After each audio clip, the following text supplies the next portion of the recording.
Welcome to Wellness Insights with Dr. Chalmers. I'm Dr. Chalmers. So, out of all the different questions I've been asked and that I've gotten published on, probably the question I get asked the most and that gets published the most is how do we avoid getting fat over the holidays?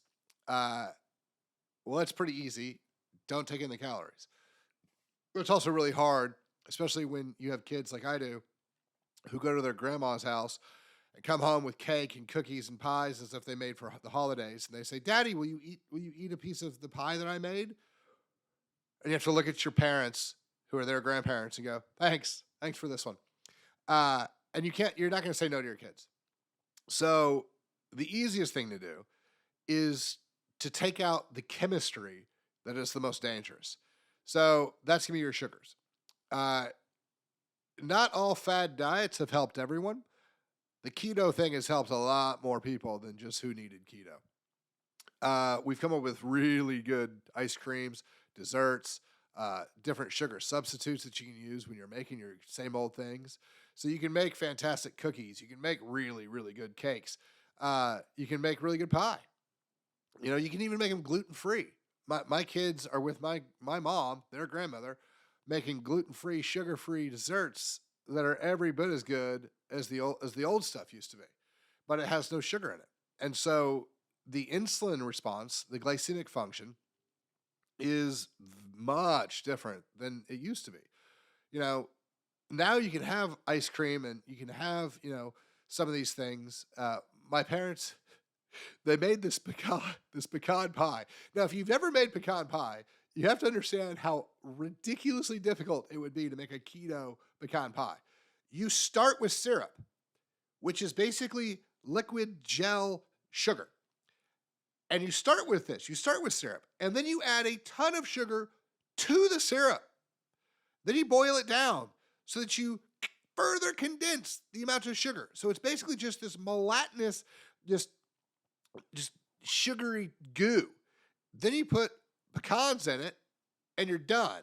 That's how you make pecan pie. So to make that keto ain't going to be easy.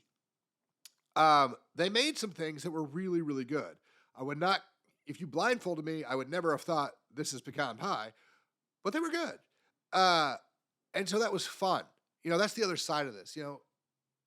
It was all good. None of it was pecan pie, but it was all good. And my kids had a blast making it. So if you're walking into the holidays and you're thinking, I want to have the experience of making cookies and making gingerbread houses and doing these things with my kids. I'm not going to say no to my kids when they make cookies or when they make pie and they want me to try it. I'm definitely not going to say no to that. We're going to have all these parties and people are going to be coming over. What do? Look to the keto people and look to those recipes for desserts. Yeah, they're still going to have calories, and I'm not saying you can eat as many calories as you want to, especially, the keto guys. That's one of the things they say. As long as you say keto, you can have as many calories as you want, and that's not accurate. But what I am saying is that if you can find a way to radically decrease the amount of sugar you're eating, it's going to help a lot. Here's the other thing. If you have a day, let's say your normal caloric intake is 2,500 calories, and you have a big day and you eat 3,500 calories, not going to wreck your body. You might not even ever notice. You'll have more food in you. So if you weighed the very next morning, you'd be heavier. And then as your body processes it and expels it over 2 days, let's say, you're going to come back down to roughly where you were before.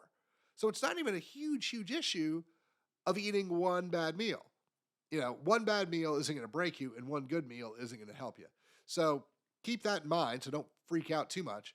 What hurts us the most is the constant intake of this problem. So, and this happens to me a lot because everybody loves my wife. And so they want her to go to parties. And then she makes me go because for some reason I have to be there.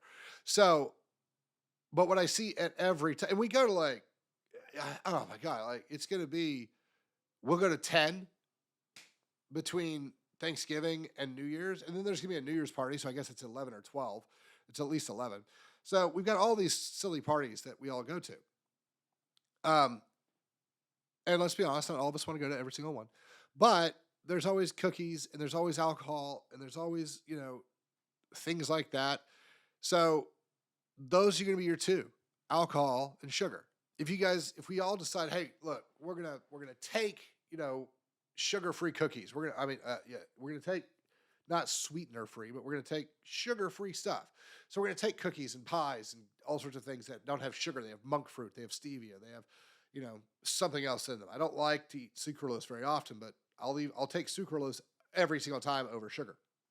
So if we did some of that, if we just cut back a little bit on the alcohol, I think that what we'd see is that the weight issue isn't that big of a deal.